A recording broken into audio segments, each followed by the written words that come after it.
Welcome to another episode of the No Ceilings Podcast. You got the Tylers on a Sunday night or Monday morning, depending on when you're listening. Going off program, but it's Selection Sunday. We had to react. It'd be weird if we didn't. It'd be weird if we weren't in your feed.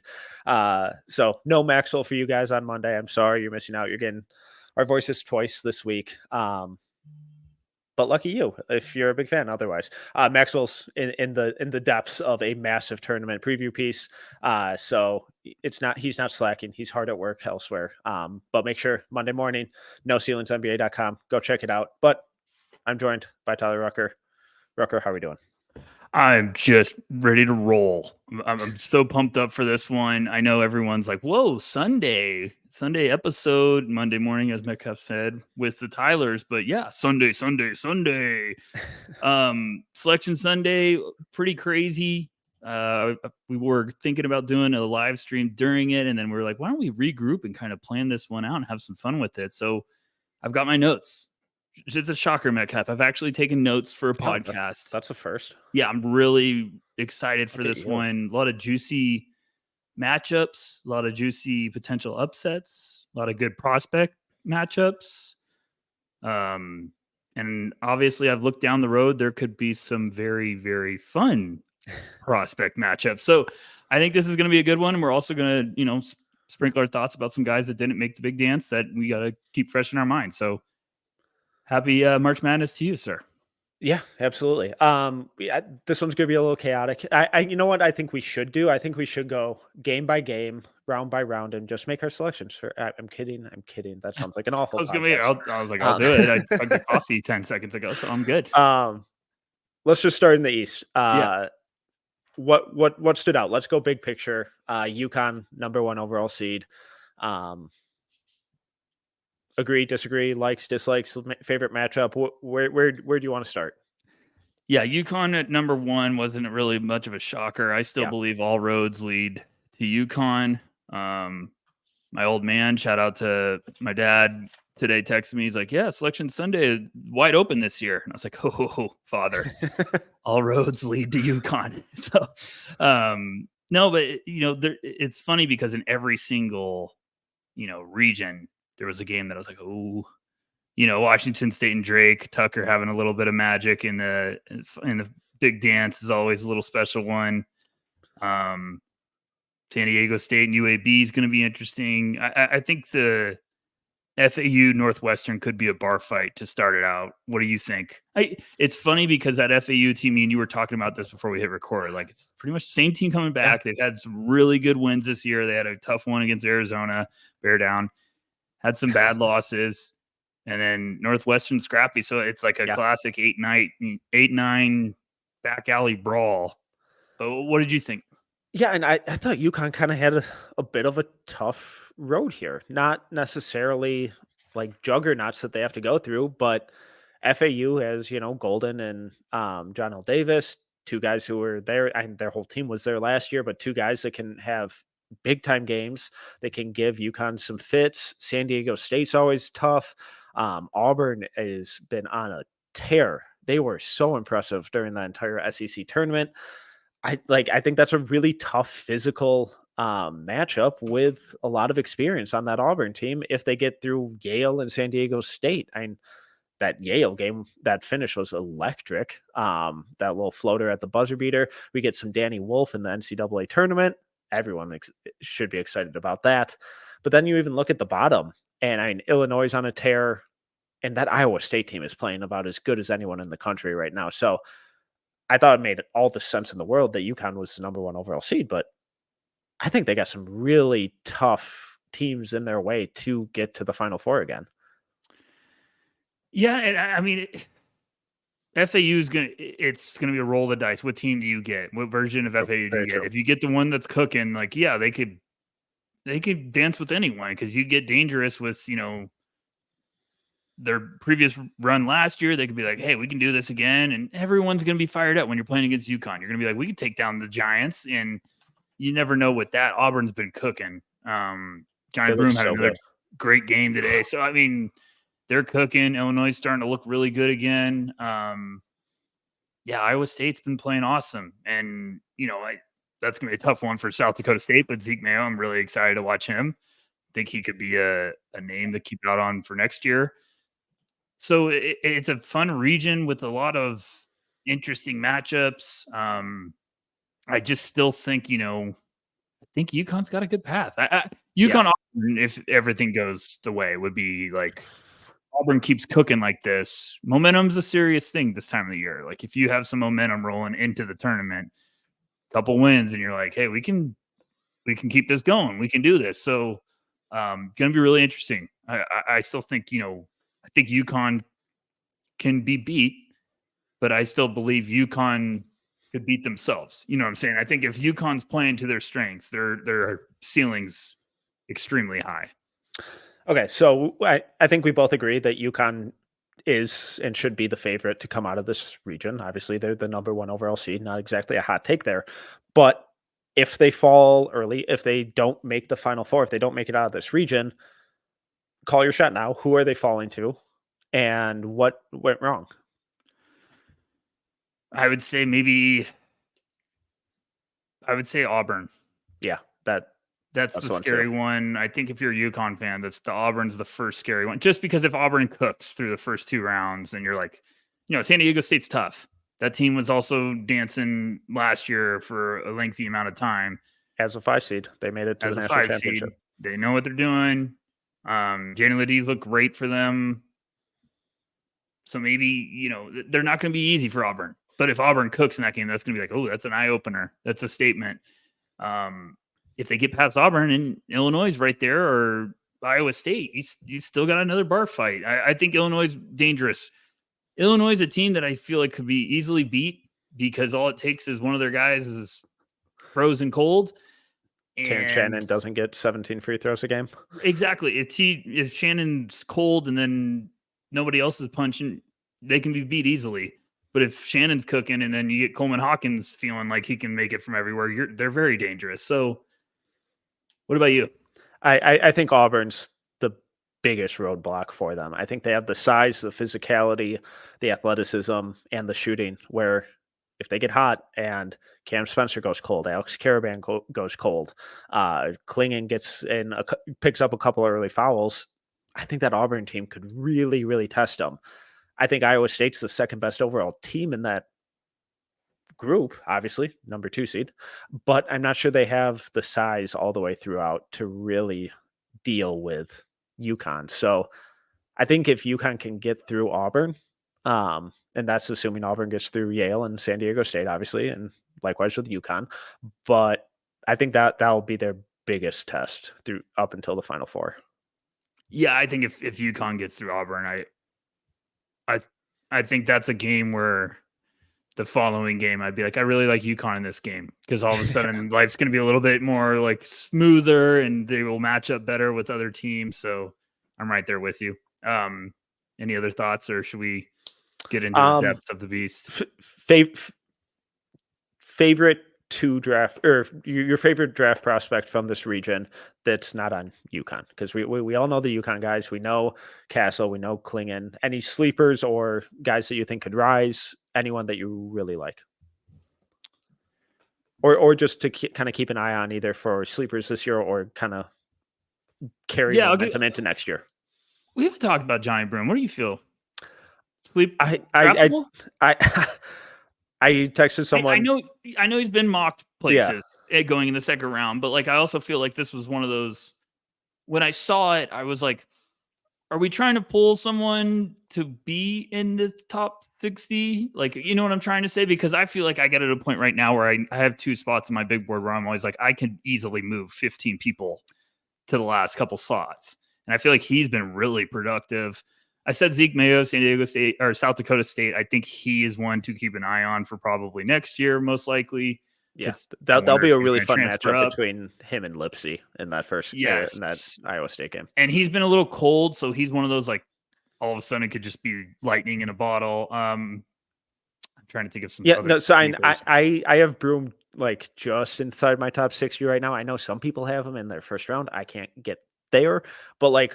When you look at his numbers, they're ridiculous, especially if you go to Bartorvik. It's dark green across the board. I mean, offensive rebounding rate of 11, defensive rebounding rate of 26, assist rate over 18, block rate of 9.5, steal rate almost 2.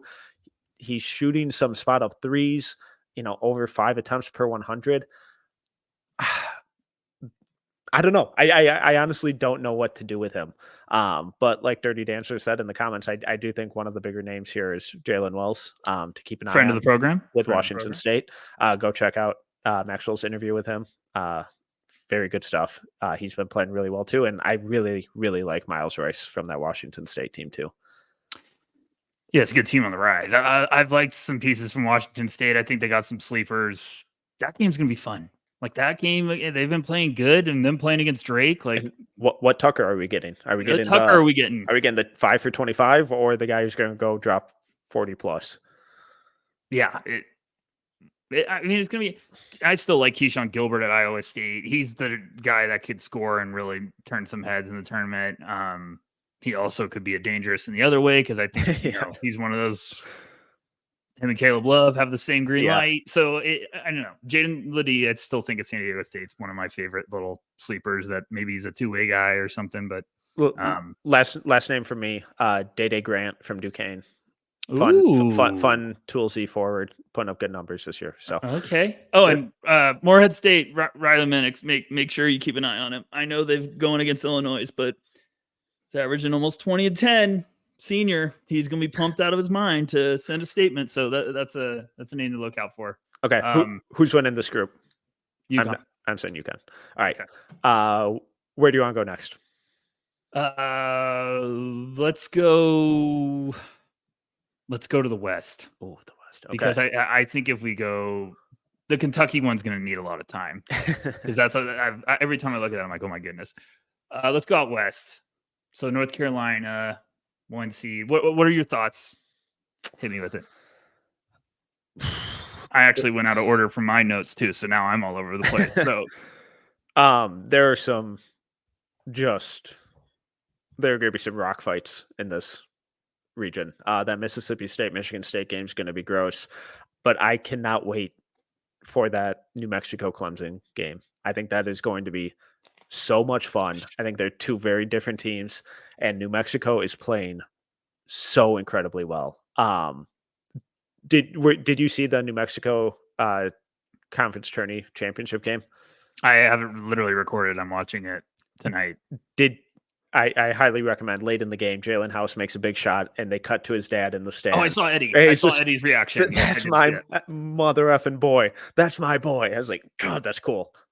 It's probably a top 3 thing if you're a dad, like to be able to do that. He's probably been like, I've been waiting my whole NBA career. And then a Celtic fan on Twitter quoted it with a picture of KG Eddie House walking off the court for the Celtics to a timeout, and Eddie House's kids right next to him. And I was like, how can you not be romantic about basketball? Like, it's just fantastic. And Jabal Mashburn's kid is on the team. Yes. Got Donovan Dent, JT Toppin, who's playing out of his mind right now. I think it wouldn't surprise me if they made it to the second weekend. I have an early bracket I'm filling out right now. I'm a big believer of like when the brackets get announced, I literally make it as fast as possible because I'm like, I'm going to overthink this. And I literally have them winning 2 games at least. I think they got a real shot to beat Clemson. I think they got a real shot to beat Baylor. They are dangerous. They think they can beat anyone right now, and they have the dudes. We've been talking about Donovan Dent all year. We've been talking about House. We've been talking about JT Toppin. They're legit. And then Mashburn's kid, but they're legit. We kept saying, okay, Donovan Dent might be huge leap next year guy. But this is the type of team that all of a sudden does some damage, and the buzz starts getting real cooking. And they match up really well with a lot of teams because JT Toppin you can throw him at everyone. He's a Swiss Army knife. Yeah. Dent's maybe the best playmaking guard in the country, arguably. Yeah. Up there. And then they got snipers who can get hot. So, and then Clemson, I like Clemson's team, but it's just and they're going to be like, oh, okay, we can't underestimate an 11 seed. It doesn't feel like 6-11. It does not. It feels like a much better. I don't know. and I think New Mexico's favorite. I just like looked before Oh, really? recorded, and I was like, oh, okay. Oh. So I guess we're not. We're not. But someone can correct me if I'm wrong. But that's a juicy one. When they first announced it, I went, oh my goodness! Like Clemson getting a red hot team. What else? I'm really You got to worried pick about them. pick what? Pick it. Would you pick New Mexico or Clemson? Yeah, right now, the second I'm having New Mexico beat Clemson and Baylor. Really? And then they're going to I'm play worried. Arizona, and I'm going to have a heart attack. I'm worried about Baylor. They have looked awful. Too. They have looked really bad. Not ideal timing for that. And the weird thing with it is their defense looks atrocious, where they can't guard anyone. They have no idea what they're doing. They're Baylor, and they have a handful of guys who can get real hot, but they haven't gotten real hot in what feels like a month. So doesn't it just scream that they like somehow win by 10 in the first round, and then you're just like, that was a very uncomfortable 10. Where it's like 4 the entire game, and then and then there's like, oh, they pulled away. Then you're like, yeah. I don't know. Trying to look at other games. St. Mary's and Grand Canyon's a fantastic 5-12. Ty and Grant Foster, keep an eye out. Good. He is keep an eye on fun. him for GCU. He's fun. If you haven't been familiar with his story, he was formerly a big time recruit, went to Kansas, had a medical problem, had to leave, basically went to DePaul, and then, transferred to DePaul. Halftime of a game at DePaul, had be rushed to the hospital, was told his basketball career was over. Year later, transfers to GCU, he gets the clearance, and now he's playing, and he's been awesome. So it's one of the coolest stories in basketball, him and Dalton Connect. Just how could he not be romantic about basketball? So I don't know. What about you? Let's talk about your Arizona Wildcats. How confident are you feeling? Do you like their draw? Are you worried about it? Give me your thoughts. My whole entire computer screen's just shut off for a second, so I had a heart attack. So I apologize. I was like, oh, cool. Like, there goes the stream. I feel okay about Arizona. They have a good path. Problem is they have a good path every year, and they break my heart. So, they're playing Long Beach State, which is obviously a Cinderella story. If you haven't been familiar, they fired their coach, and the coach said, I'm going to stay on until the end of the season. And then they win their conference tournament, and now they're dancing. So I'm like, oh, great. We played Cinderella already. So, if they get past them, then we potentially could get Arizona and Umar Ballo going against Dayton and Deron Holmes, which would be a lot of fun. So, I don't feel great. I don't feel great, but that's life as an Arizona Wildcats fan. I have bad vibes. KJ Lewis is going to have a couple of good games and then stay in the draft. Yeah. So party crasher. That was going to be my next question. What prospect from this region is going to see their stock rise the most? If Arizona gets past New Mexico / Baylor / Clemson, see, I'm not calling anyone out. Just / Colgate. / Colgate.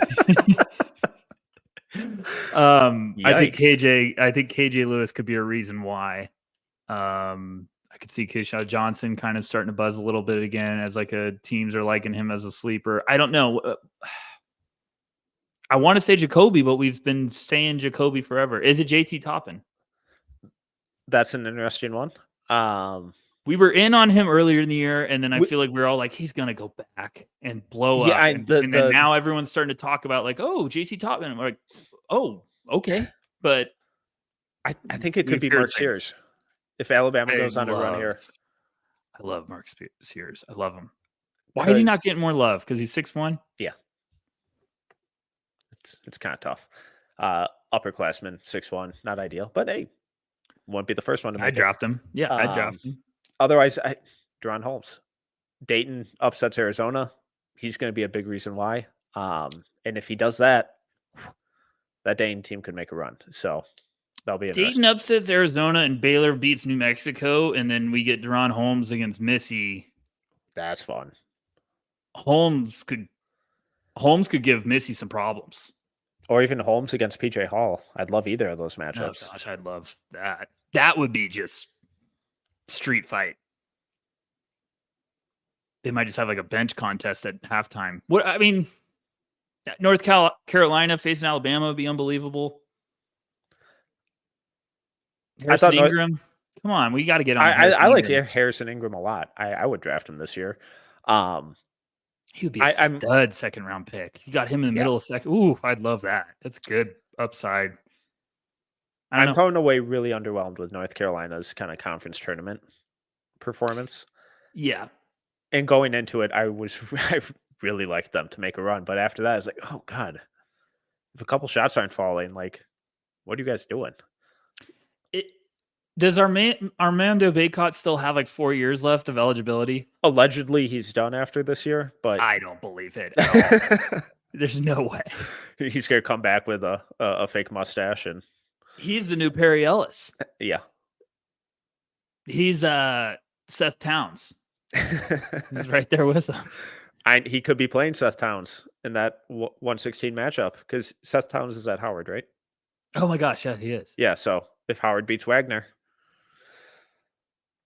onto North Carolina. All right, who's coming out of this region?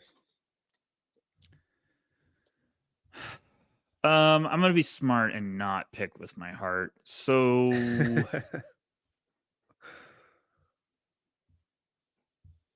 I'll say North Carolina. What about you? Oh boy, this one's really it's wide tough. open. This one's really tough because I look at Clemson and New Mexico and be like, God, that'd be fun, but is this 6 or 11 really coming out? Maybe. I don't trust Baylor. I don't trust Just Baylor at at all. all. I don't trust Arizona. I'm sorry. No, I don't. I don't trust Arizona. I'm an Arizona fan. Like Arizona is a type of team that if they have a good first game, they're so scrappy. It could just be like, oh, here's the Arizona we saw in the beginning of the year that they're cooking. But what I don't love about Tommy Lloyd's teams is they love to be scrappy, but in a game when you have to have shooters, they never have a shooter. Yeah. I'm like, just recruit one shooter. Just give me one sniper, and you guys would have some. But that's always when the I'm game where relying on Caleb Love, yes, 2 for 12, and it's the blowouts where he's going to be 2 for 12, and I'm literally going to point at everyone and be like, this is why Pelle Larsson was not a first round. Like, I was like, we do this dance every year. He's really good when the shot goes in. Pelle Larsson looks really good. Yeah. Oh God. Yeah. But when it doesn't, my favorite, analysis. Shot goes in, it looks good. Shout out Corey. But like, and even North Carolina, it wouldn't shock me at all if they lost to Mississippi State or Michigan State, and those two teams are tough. I'm gonna say Alabama. I'm gonna say they're going to score. Their guys get hot. They're going to score with a lot of people. Yeah, I'm saying Alabama. Let's have a little fun. Let's get a little weird. Yeah, I like it. Okay. All right, where you want to go? Midwest or South? No, you pick. I picked West. Let's go South. So we got Houston at 1. Marquette down at 2. Where do you want to start? This could be a really interesting region. Yeah, this is where everyone came here for the South, the dirty South. Wisconsin James Madison's going to be hilarious because I actually think James Madison's going to win. They score a lot. The Florida Boise State / Colorado game. I love how Boise State and Colorado have to play to get in. And then you got to play a Florida team that's just been the biggest headache of all time when it comes to evaluation this year because they were so cold in the beginning of the year. And then now it's like, oh, wait, you guys just got smoking hot coming into the tournament. So that one will be interesting. Hoping Cody wakes up a little bit. I know he's trying to play through some injuries. So yeah, let's talk about Cody and that Colorado team for just a second because we are your draft show, and yes, Cody is the biggest prospect. Not in the region, but in that matchup.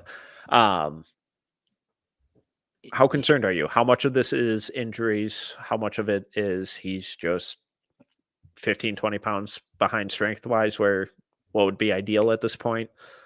Where you are with him? Because I'm starting to I'm cooling quickly. I've cooled. He looks right now, and I don't know if it's injury. I don't know where he's at. I don't know a percentage. of where he's at health wise right now.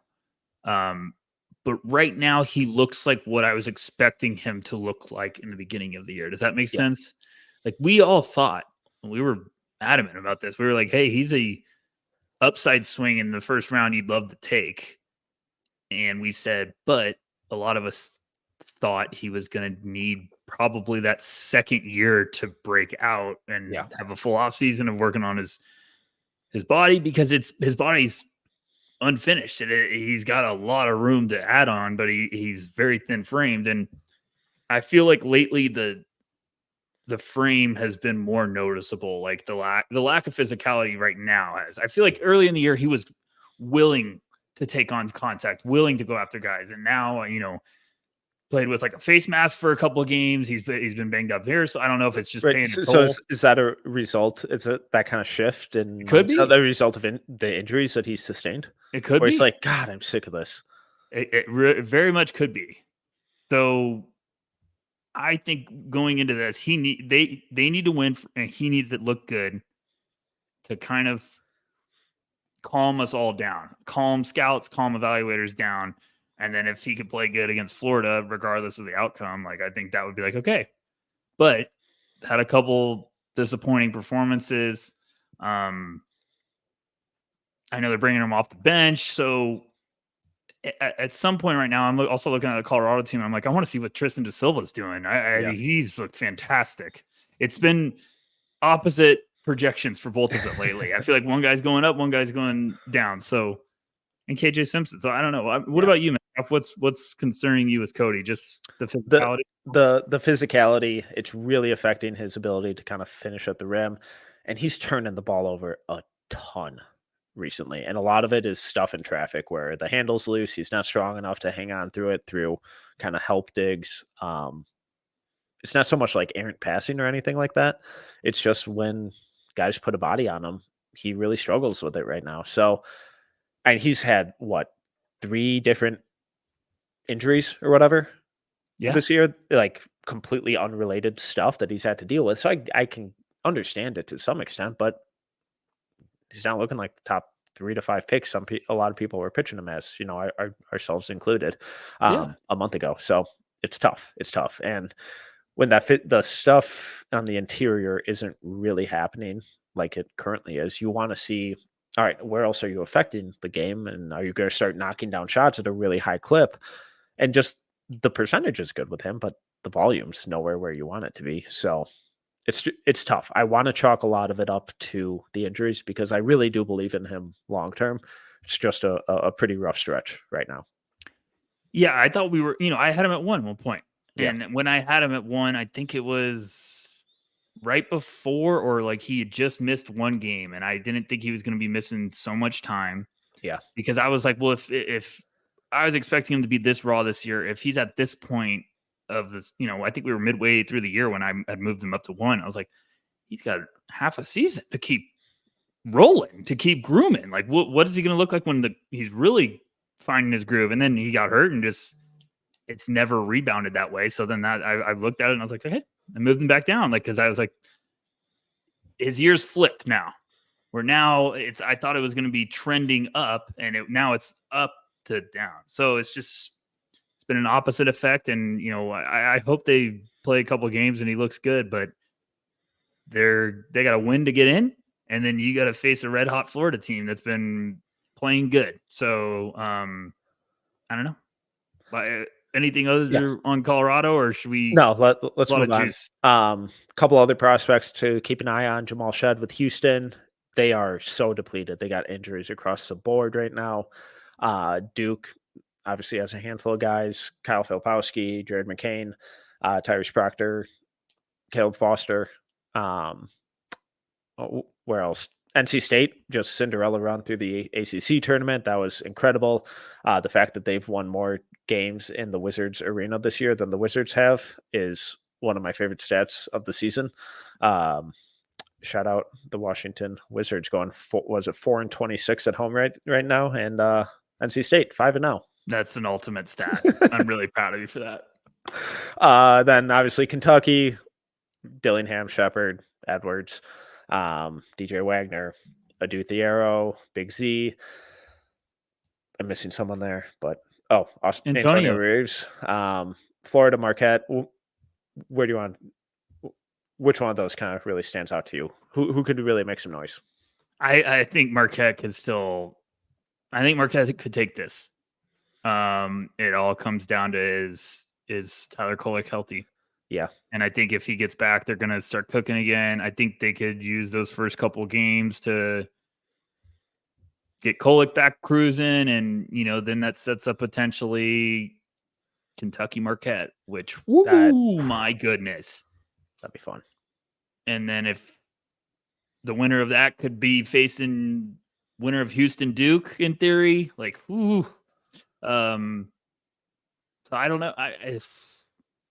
It seems like this is the path for Kolek to get on a little heater, really start to make some. But he has to be healthy, because if he's 50%, they're screwed.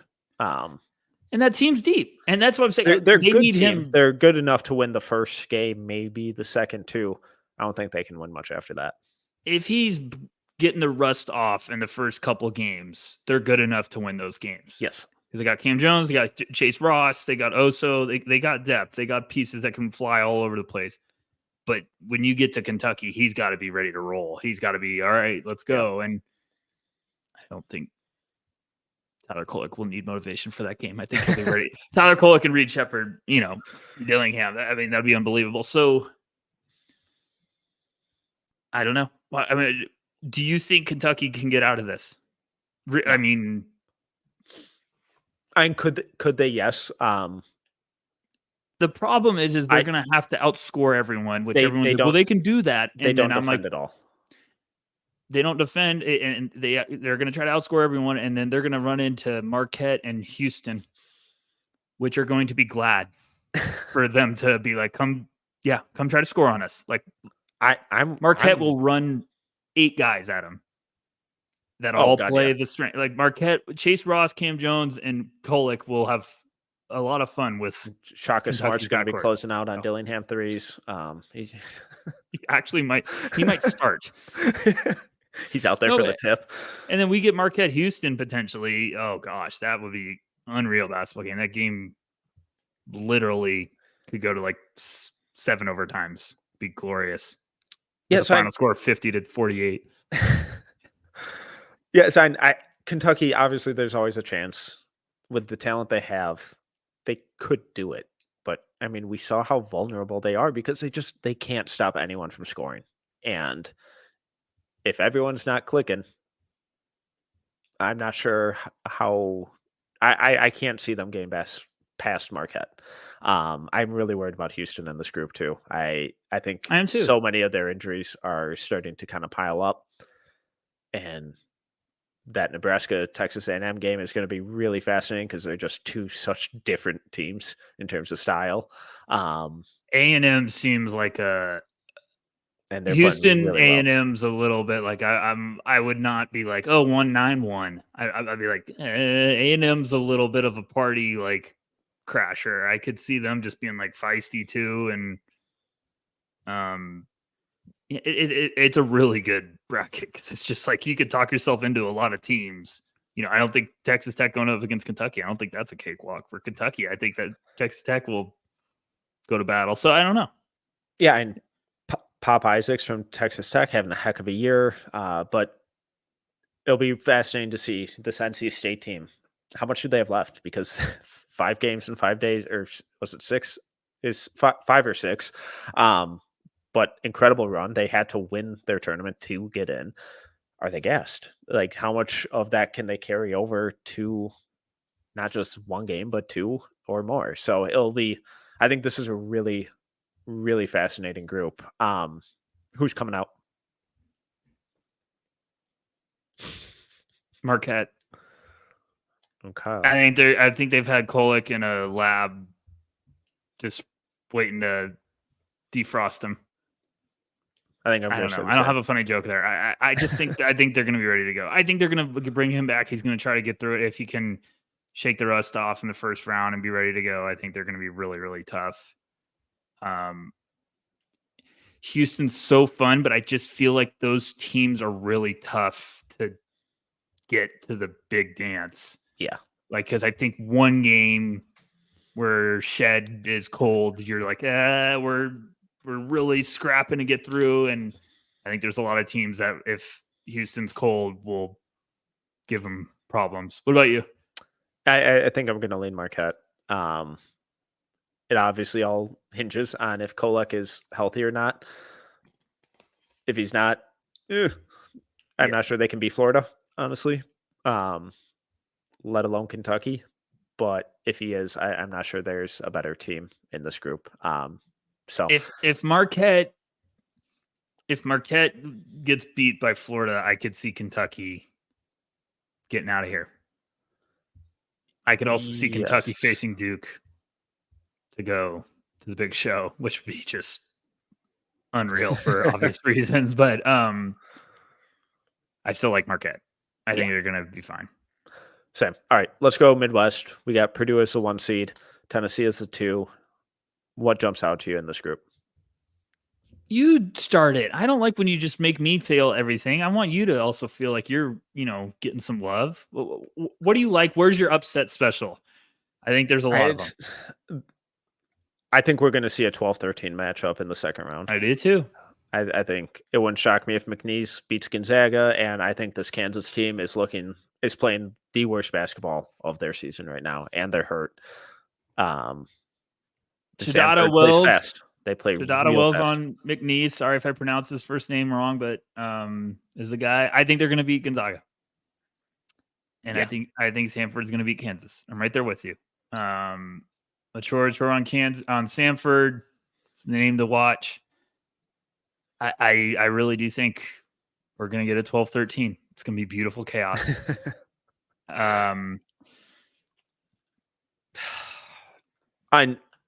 Oddly, my 2 favorite games in this region are, one of them is the play-in Virginia, Colorado State. I am very excited about that game. And then South Carolina, Oregon. My 2 sweet princes in Kwame Evans and Colin Murray-Boyles going head-to-head. It's going to be electric. It's almost the Spider-Man meme. I also feel like if Kwame was at South Carolina, he'd be having a much better year because he'd be able to play. Virginia, Colorado State is probably one of my favorite games of the whole opening week. It's going to be so ugly, and I love it. I mean, we get Ryan Dunn, Reese Beekman, Neat Clifford, Isaiah Stevens. Like that the game's going to be fun. And I also think whoever wins that game, you got to pick it. Tell me, Virginia and Colorado State, you got to pick it right now. Is either team going to break 50? I don't know, but I also think I could see. I don't think Virginia could beat Texas. I could see Colorado State potentially. I'm going to say Colorado State beats Virginia. I do too. The dream. Can I dream a little? Here we go. What do you want? Ryan Dunn guarding Dalton Connect? Yes, I want it so bad. Oh my gosh, I want it so bad. I looked at that and I was like writing down all the bracket, and then I looked at the screen and they announced it, and I went, "Oh my gosh, we could get Ryan Dunn on Dalton Connect, which could be just like the ultimate swing game for each." Because what if everyone's just like, "Oh gosh, Dunn, look what a great job he did on Connect." I'd be like, "Yeah, that's why we draft defense." But I also think you could do the same for Neat Clifford if they somehow played Tennessee, if they could beat Texas. But Texas, I think, is going to be a little scrappy. Texas is going to be tough. Dylan Mitchell, Garden, Connect, maybe. I don't know. Like, so this is a good little amount of chaos that we can get. I mean, because Creighton, South Carolina, if South Carolina beats Oregon, could be a little weird. I know Colin Murray-Boyles said he's staying, but we'll see. Interesting things happen when you are in front of NBA teams and they're like, "Oh yeah, we'd probably pick you in the top 25," and you're like, "Top 25?" It's like, what? 5 years for how many million? Yeah. But yeah. So every player right now that's saying he's going back to school right away, I don't know if I ever buy it. I'm like, yeah. especially test the waters and especially let me right off know. the court. So Yeah, I know his dad said the same thing, but I know. we'll see. We'll see. Let's just say we'll see. Promise season's always a dangerous one. Jerry, I love your enthusiasm in the comments. I have zero confidence in Purdue coming out of the season. 0. Zero. 0. Am I wrong for that, or are you agreeing? No, but my problem is I'm picking them because I think they have a good path. I think they win their first game. Obviously, I think they beat either Utah State or TCU. I think they would probably. I think would Gonzaga be their? I mean, Kansas should be their toughest matchup, but we saw Zach Edey bully Hunter Dickinson for 3 years at Michigan. So, well, and Hunter, they mentioned he might not even be playing the first round, which I was like, oh gosh, yeah. Well, and McCullers banged up too. Yes, they're just falling apart. And Samford shoots the crap out of the ball. I believe they play 10. They have like a 9 or 10 man rotation and play super fast, and they're bombs away. So like that's why they match up terribly with Kansas, because if McCullers not out, which he's not a shooter, and Hunter's out to take away your big advantage, like who they can't shoot with them. What are we going to give Furphy 25 threes? Like we can't do that, you know. What is Dwan Harris? Is he still there? Like yes, we can't. They can't shoot. So I don't know, but Samford also could get cold when Kansas slows it down, and you never know. But I think that's the game where if Hunter was playing, I'd be like, oh, that could be a tough one if you have to feed Hunter the whole game. My problem about focusing on Purdue is I don't know if I love anyone to. I think Purdue's beatable. I've said it all year because I feel like all it takes is a so-so Edey game and not a bunch of contributing pieces around it, and you can get them. But then they get to, in theory, if Tennessee gets to face them, it's the ultimate Spider-Man meme, because it's either can you take Zach Edey out of the game or take Dalton Connect out of the game, and whoever you take out, I still like Tennessee in that game probably. I think you're giving a real discredit to Creighton, who I think. No, I'm not. I have Creighton playing Tennessee, and that was the one I stopped and was like, ooh. I think Creighton wins that game. I picked Creighton at first, and then I just said, like, this Tennessee's scrappy guys kind of match up well with Creighton's strengths. That could be a big Kalkbrenner game. Yeah. But like Shireman, I was like, okay, Jordan James should be good on him. The big thing with Creighton is what Shireman are you getting? Are you getting the guy who's going 3 of 22 from 3, and which Trey are you getting? 6 of 9, yeah. Because Trey could take over that game against Tennessee in a way, but yeah, that's a good one. I think Creighton's got a good path. I know you just brought it up, but I was looking at it earlier, and I was like, Creighton could get out of this. Yeah. Especially if Creighton's playing Purdue. Yes, because I think Kalkbrenner could really kind of give Edey some issues. Yeah. Because neither of those guys want to defend outside of 5 feet.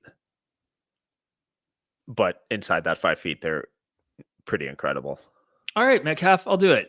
Are we saying Creighton? Are we going with the Blue Jays? God, Matt, could you? So I had them to win the national title last year at plus 2,200. No, and really that game against San Diego State, yeah, I want pity right now. That's what I'm searching for. I know. I feel terrible. That game against San Diego State, hey, for refs, call a foul. If they went on to win it all this year, it would just be infuriating. They have a good path. They do. Because Creighton's such a wild card because you do have Shireman, who Shireman gets a little hot, and he could be playing against Dalton and be like, I'll go toe-to-toe with this guy. Yeah. Yeah, that's a tough one. That could be the game of the tournament. Just in terms of like, whoa, matchups galore. It's also a game in which Dalton puts up 45, and we're just like, top 5? No, I think Purdue's beatable. I really do. I'm gonna say Creighton comes out of this region. I'm always thinking the feeding one guy in the post the whole time is bad strategy for a big tournament run, because I think you eventually run into a team that says we can deal with that. And if Creighton's there, they'll be like, Kalkbrenner's going to go to work. We've got pieces around that could give you guys nightmares. Trey Alexander probably will put Edie in the pick and roll, or Shireman will put him in the pick and roll a bunch. Okay, I'll pick Creighton. You don't have to pick Creighton. No, You I'll can do be it. your I'll own do it. man. Think for yourself. Okay, so let's talk more drafts, guys, in the tournament, and then we can talk some guys that aren't dancing. Who in that region do you think could make the most noise to get back up, or just make the most noise in terms of draft stock? Is it Trey, or are we just out on Trey? Not out, but I feel like everybody forgot about Trey. Well, I was a play on a Dr. Dre song, so no, I understood. I understood what it was. It didn't land. I'm sorry. Yeah, I tried. I think it could be Murray Boyles or Kwame who have the biggest jump. If whoever wins that game, if they have a big game and then have a really good second game, whether they win or lose, as a freshman, toolsy, really high level defenders, good athletes, flashes of offensive stuff. I think they could kind of start to turn a lot of heads and get people to kind of go back and watch some of their stuff from the regular season that was really impressive, and kind of hone in on some of the finer details to their game. Are we a Purdue Final Four away from someone projecting Edie in the top 10? Yeah. Okay. Yeah. If they do make the Final Four, if he averages 30 and 15 with 2 blocks, someone's going to put him in their top 10. And they play Marquette in the Final Four, and he has a field day with Oso. Yeah. That would also, like, if Oso just took care of him, I'd be like, Oso, I love you. But what that would give us, potentially, is Zach Edey, Donovan Clingan in the finals. I know. Which, I mean, who doesn't want to see that? Regardless of how the tournament shakes out, I think that there just needs to be an invitational, like the weekend after, of just UConn playing Purdue, just so we can see that. Yeah. There's also a path in which Kentucky... No, in which Duke somehow gets out of there and we get Filipowski Edey, in which there might actually be a fight.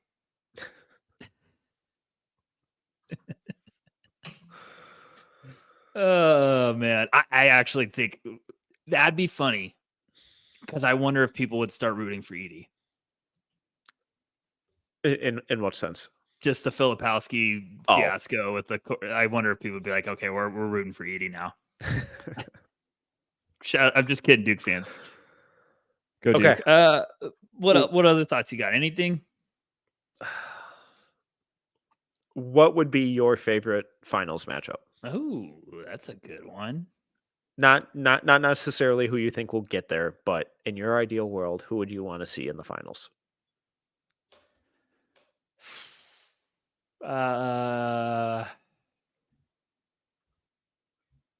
I'm not going to say Arizona, because I'm going to leave that out. I wouldn't enjoy it. We all know in your heart it's Arizona. No, but I wouldn't enjoy it because I would be just a wreck. Yeah. I would probably say UConn. I'm trying to figure out who I want UConn to play. The other one would be Marquette Creighton. They can't. They can. No, they're not. In the finals? Oh, you said Final Four. No, I said finals. I'm sorry. I was giving you my Final Four. No, I want championship matchup. For what it's worth, my favorite that I think would be the most fun would be UConn Kentucky. I think UConn Kentucky would be my most favorite, the most fun. I want healthy Marquette versus UConn, because UConn just kicked the crap out of them. I want Marquette just foaming at the mouth of being like, we want revenge. Marquette played a terrible game against them. I just want to see. I think they match up. I think they match up better than Creighton and UConn. I think Marquette, I want to see them if they can have a shot at revenge. I think Kentucky would try to score with them. And who the hell's guarding Klingon on Kentucky? Exactly. No one. The Arrow? Big Z, excuse you. He'd foul out in the first 3 minutes. Yeah, and then on Yenso. Big O? Yeah, I mean, mate. Big O and Big Z. And then 10 minutes later, Aaron Bradshaw. Kentucky UConn would be very fun. What about we can't use it UConn? I was going to say my final four would probably be UConn, North Carolina, Marquette, Creighton. Because I think UConn, Baycott versus Klingon, and then you get a little Elliot Cadeau and Tristan Newton, like RJ Davis. That might be fun. I also wanted to say New Mexico making it to the Final Four. New Mexico, McNeese in the finals. No, I said, what about if electric? What if it's UConn, New Mexico? Oh God, New Mexico's just like, we will beat anyone. Like that team, we will never die. Yeah, I think that's all I got on the bracket. Anyone you want to talk about? Surprises, snubs, people you thought should have made it that didn't? Had some fans DM me that they were bummed that Indiana State didn't make it, and I was a little bummed too. It would have been fun having Robbie Avila in the tournament. Yeah. I wanted Providence to make it, but I knew they weren't going to make it because I wanted to see little Devin Carter in the tournament. I thought that could have been a guy that became a tournament darling. What about who are you watching? Guys that didn't make the tournament for you, Mr. Metcalf. Is there anyone you're thinking like, because I think this is an important thing to remember for everyone that's taking scouting or you're watching prospects, you're evaluating. It's really easy to forget about some guys. Yeah. This time of the year, it's really easy to be like, oh, well, they're not going to be on. So they're not going to be up fresh in our mind. So it's almost like you got to refresh yourself of like, hey, Devin Carter isn't going to be playing. We're not going to be watching him. So you got to be like, well, don't fall in love with what you're watching right now because it's fresh. Like stick to your gun, stick to your heart. So I feel like Devin Carter, Isaiah Collier was looking much better towards the end of the year. Khalil Ware. I like Khalil Ware. I'm buying in. I think I'm not the only one in those ceilings, but I'm trying to get Metcalf on the ship. I'm happy for you. First class tickets for the Khalil Ware experience. But Tyshawn George is going to be a wild card. I'm fascinated to see what happens with him. Jalen Tyson, a Cal. Is there anyone in your mind you're like, hey, I need to, just because they're not playing, I need to go back and watch? I feel like Jameer Watkins is a guy I need to do another deep dive on. Yeah, well, I think Watkins is up there for me. Florida State, for anyone that doesn't know. Yes, important. I just always came away from his games like, but then I'd look at the box score and he had like 25 somehow. I'm like, when did that happen? Like, I remember you missing 8 layups, but where did the 25 makes come in? Those ones are scary. Those guys are really scary when you're like, oh, he played solid. And then you look up and you're like, wait, 14, 8, 6, and 4. What? Like, I don't remember any of this happening. And then you go back and watch and you're like, oh shit, yeah, he did do all that. Like, yeah. But his second half of the year was just ridiculous. I mean, he's 1.5 blocks, 1.5 steals, shooting good number. Oh, yeah. So I got to watch him. AJ Mitchell, Hunter Salas. I need to watch Hunter Salas a lot. I need to do some serious Hunter Salas stuff. Hunter Salas is up there. Isaiah Collier, I want to go back through his stretch after the injury where he was looking really good. Just kind of trying to figure out what changed from the first half of the season. Because he ended the season really, really strong, which is exactly what you want to see. Hunter Salas, I got to figure out why everyone is so excited. And I just can't get the image of Reese Beekman bullying him for 40 minutes out of my mind. So I need to kind of start binging some of their other games and get a better idea of him. That one won't get out of my head either. But I'm in the same boat as you. I'm about and to do a lot of film breakdowns for YouTube. We're gonna get like little twist on the finals, but Hunter is one of my first ones I'm gonna do because I'm like I need to watch as much as I possibly can. yeah, and AJ Mitchell is the other big one for me, just because every game I saw from him, he shot like sub 40%. So that The funny thing is, I think lucky he me. just played through an illness for a while, or he was banged up, or he was playing sick, and he had a couple downer games, and then I like forgot they played one night, and then I look up and he had 35. Like, so Yeah. I need to jump back in on AJ. I loved AJ's game, but he had a rough stretch, and then had a big one at the end of the year. So I need to watch him too. But there's a lot of guys, Dylan Jones, a lot of guys like that this year.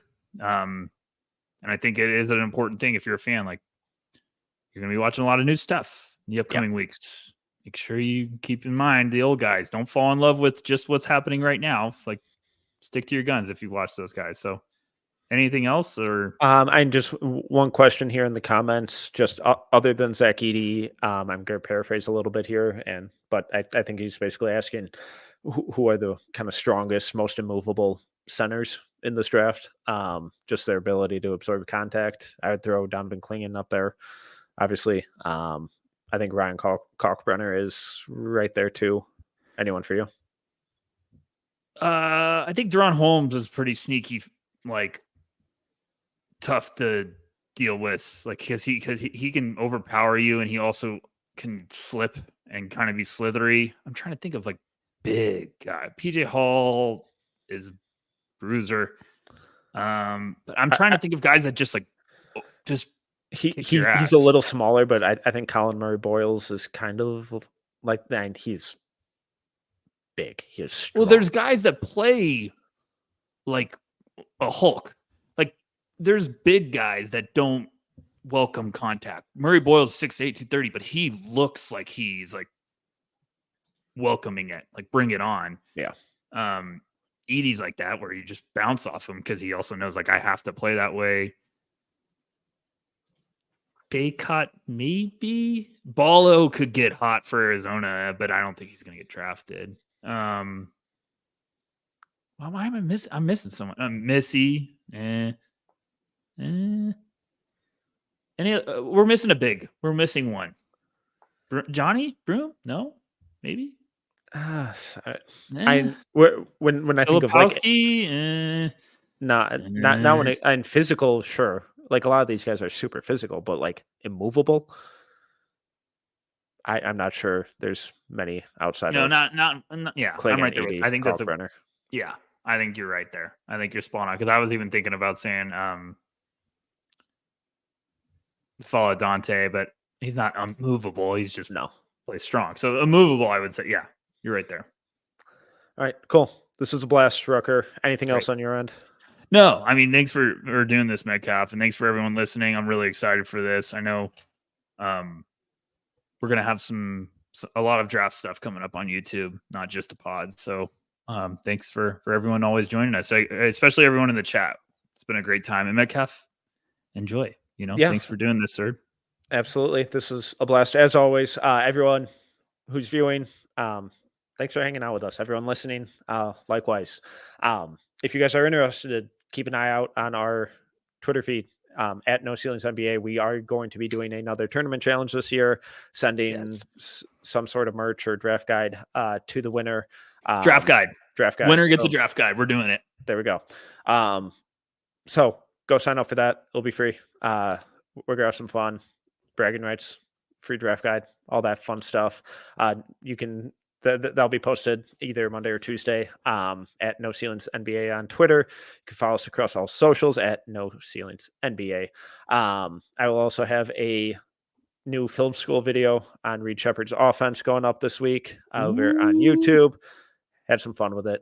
Turns out he's good. He's really, really good. Maxwell's going to have a massive tournament preview piece up on Monday. Go check it out. NoCeilingsNBA.com. It will be free. We got a lot of great stuff going up on No Ceilings Plus as well. Corey will have a piece on his in-person reactions from the Big East tournament going up next Friday too. As always, we got incredible stuff going up all the time. Team is hard at work as always. But again, thank you so much for hanging out with us. Once again, I'm Tyler Metcalf. You can follow me on Twitter at TMetcalf11. He is Tyler Rucker at Tyler_Rucker. If you enjoyed this episode, please make sure to subscribe, leave a review, and a 5-star rating. Till next time, see ya.